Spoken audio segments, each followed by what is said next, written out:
यीशु मसीह ने कहा कि खुदा की बादशाही इस तरह है, जैसे कोई आदमी ज़मीन पर बीज बखेरता है और वो रात को सो जाता है, लेकिन जब वो सुबह उठता है तो वो नहीं जानता कि कैसे बीज उगता और बढ़ता है। हमें मालूम नहीं कि खुदा किस तरह एक मौलिक वबा को जिंदगी में तब्दील कर देता है।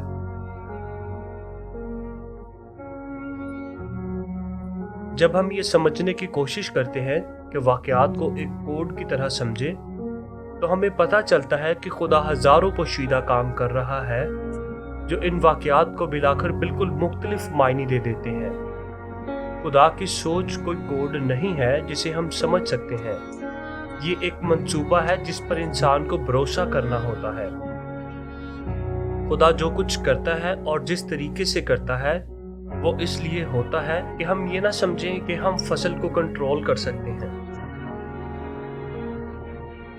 खुदा ने इन चीज़ों को चुना जो नहीं है ताकि इन चीज़ों को ख़त्म करे जो है, ताकि कोई इंसान खुदा के सामने फ़ख्र ना करे।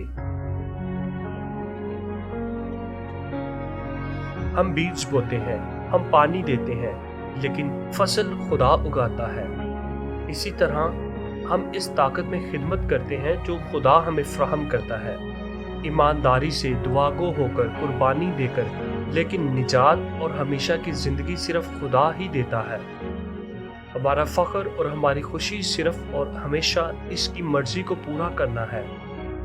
हम आजमाइश और तब्दीली के मौसम में मेहनत करते रहते हैं और हम खुदा का शुक्र अदा करते हैं कि हम सब मिलकर कलाम का बीज बोने में अहम हिस्सा अदा कर रहे हैं। हमारी दुआ है कि खुदा हमें वफादार पाए जब वो अपने जलाल की हमद और अपने लोगों की भलाई के लिए सब चीज़ों पर अपने फजल और अपने मंसूबे से काम करता है।